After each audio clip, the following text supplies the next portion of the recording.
everyone. This is your host for Latina Role Models, Damaris Ramos, and tonight we have Denisse Lamas. Denisse Lamas, thanks for coming. And before we initiate this interview, let's give some thanks to Uriel. Uriel did my hair. Toda, hold on. Toda More Than Beauty, 407-556-4278. And also, if you want to find more information about Latina Role Models, I have a Facebook page, Latina Role Model, without an X. And back to Denisse. So we haven't been able to meet, but I have met some of your employees during some of the marketing great experiences. They have also been coming to the East Orange Community Center for some of their meetings at times. But that's going to be something that we're going to be discussing at the end. So right now, I want people to listen to your story. Who is Denisse? Denisse, well, I was born and raised in Puerto Rico, in a rural area of Bayamón, called Barrio Nuevo. My parents are, I'm coming from a humble family. My parents still married till today. They are my role models. And they always characterize themselves by helping others. That's what they do. So that's some of the skills that you start learning from seeing them. Yes, they're always helping somebody else. That's what they do. So I was born and grew up in Barrio Nuevo, Bayamón, Puerto Rico. When I graduated high school, I decided to go to Mayagüez to study engineering. And I was there for 2 years, and I realized... what? I realized that that's not my passion. I was like, engineering is not for me. Something happened that, made you take the turn and said, this is not for me, let's move on? I guess that I love working with people and helping people, kind of like what my parents always did. So being on books and like mathematics and science it wasn't for me. So that's when I decided to move to the United States. I was 21 and I decided to move here, and I was kind of lost. What do I want to study?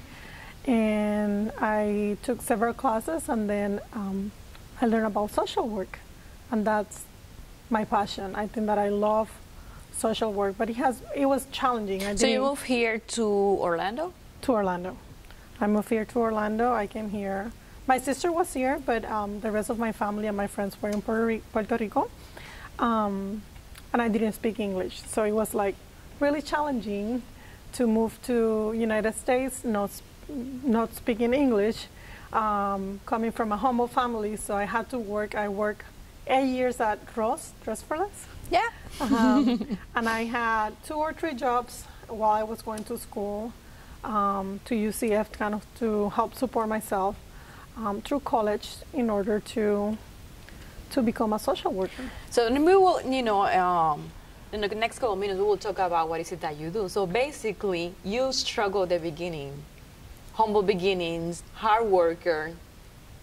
Oh yeah, yes, having to sustain yourself and go to school. So English wasn't there. So I guess I'm trying to talk a little bit of your challenges, because then we'll talk about what is it that you're doing right now. So beginnings and then where you are. So sometimes people are like thinking that who they are today is what they're going to define them, themselves. No, I guess that gives you the courage. You have to, you have to work hard.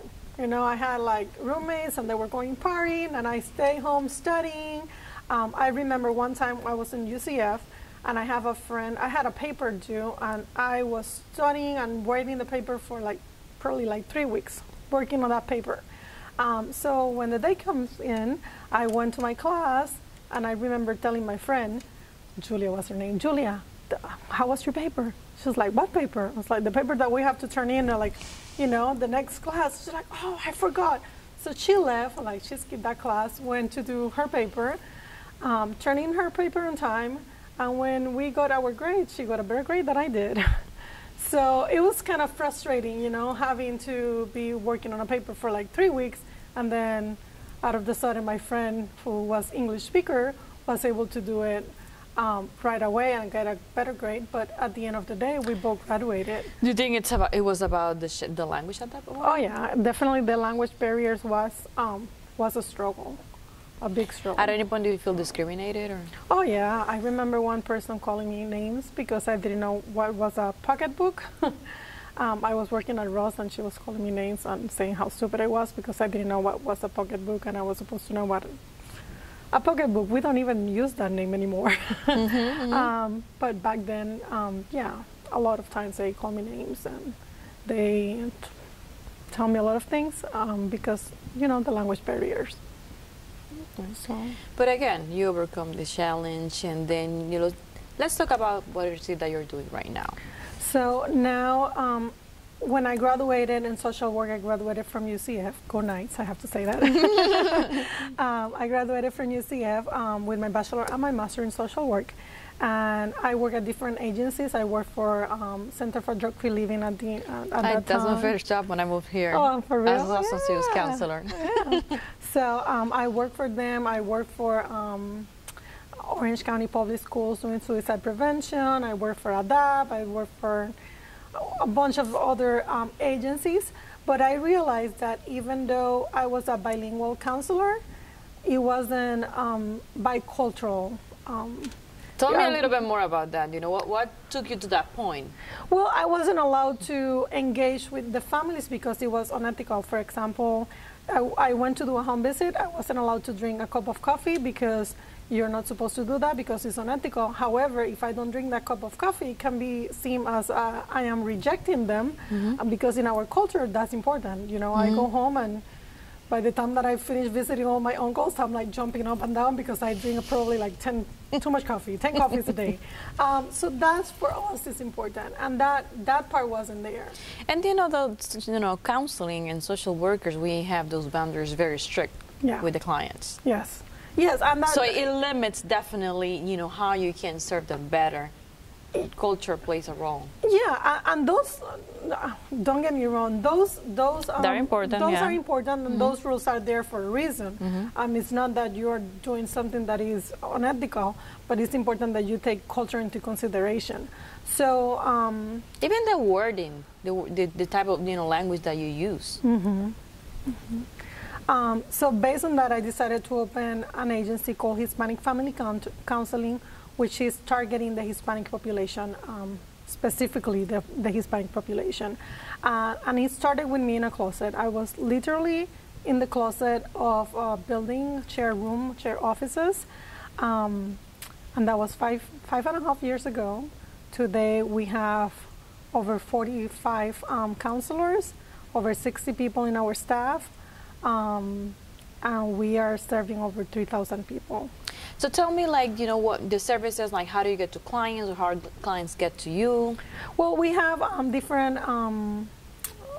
forms that the clients get to us. They can visit our webpage and fill out the form. We have contract with Osceola County Public Schools and with Seminole County Public Schools. They can refer to us. People call us and let us know, or friends of friends, words, you know. If you have a child that needs services, like since we are based on the Hispanic culture, a lot of like people feel more comfortable speaking our language, which is Spanish for the most part. So schools are part of the referral. What about parents that have a concern and they can go visit your Facebook or your website? Yes. What about insurance? We accept most of the insurances. We accept over 40 insurances right now: Medicaid, Medicare, TRICARE, Aetna, Cigna. We accept most of the insurances that we have in Central Florida. What about people who are underinsured? They have no insurance. What happens? We do have a scale fee that we use, or we do a lot of pro bono as well, especially with people who are coming from Puerto Rico. We have served a lot of them for free. When you look at the population that you're serving, so like, what is the pattern that you're seeing? So it's adolescents, or it's... We see all spectrum. We have from 2 years old till like, I think the oldest is actually 87. That's good. But yeah, all ages. So, okay, so right now when you see teenagers, what are the main topics that they're talking? What are the concerns they have, the issues, or what things parents should be keeping an eye when it comes to adolescents right now? Adolescent, a lot of peer pressure, a lot of bullying, a lot of depression. We have, one of my passions is suicide prevention. That's, I love doing suicide prevention. I am part of the American Foundation for Suicide Prevention. And I think that suicide is so preventable. 90% of people who die by suicide have a mental illness. However, most of them don't get help, don't get services. And also 80% of people who die by suicide show warning signs. And 90% of the adolescents. So if we know that, that's a high number. It's 90%. What would be, you're talking about signs, what would be the signs of an adolescent? And, you know, it might vary depending probably on gender, but what is the things that we can, you know, look at it or listen to and then? Talking about that, being hopeless, being helplessness, isolated, unmotivated, not wanting to do anything, taking risky behavior, changing on mood. Either they are like very outgoing and now they're not, they're like very into themselves, or vice versa. They're very into themselves and now like they are very like outgoing and doing. So drastic changes. Drastic changes, yes. That's one of the reason. Or, you know, being anxious, unable to sleep. I always said like the basic for mental illness is, you know, 3 things. Eating well, like in eating well, not only eating your greens, which is really important, but eating all your meals. Because a lot of people don't eat breakfast or don't eat lunch because they're so busy, so they skip the meal. So eating all your meals, sleeping well. A lot of people are so worried about what is going to happen tomorrow, that they don't sleep well. Sleeping well and doing some type of exercise. Doesn't mean that has to be strenuous exercise, but doing some type of exercise. Those 3 are like kind of like the basic to keeping yourself sane. When it comes to the adult population, let's say, you know, young adults, probably in their 20s to 30s, you know, what are the trends that you have seen? Depression and anxiety for some reason. Even like younger kids, like anxiety is something that you see in all the spectrums. And with older adults or younger adults, I will say anxiety as well. And I think that a lot of times it changes since you're kind of like going to college or finishing college, going to being more independent. I think that anxiety and the what transition to become an adult and Yeah. a responsible adult. If someone would like to contact you, how they can do that? They can call us 407-382-9079, 407-382-9079, or they can visit our webpage. It's HISPAFAM, HISPAFAM, HISPA the Hispanic and FAM of Family, HISPAFAM.com. And your Facebook? Hispanic Family Counseling is our Facebook. Young women that, you know, that look at this interview and they said, I would like to be like her. And you mentioned some of your struggle and then you mentioned a little bit of your success, which is tremendous.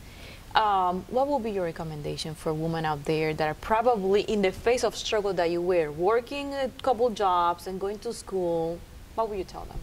And then we'll finish with this. I think that work hard. It's important that you work hard, that you give your best in whatever you do, and you're going to have days that are going to be horrible and miserable, and that's okay. The important thing is that you keep going and you keep working hard and doing your best, and eventually you will get wherever you want to go.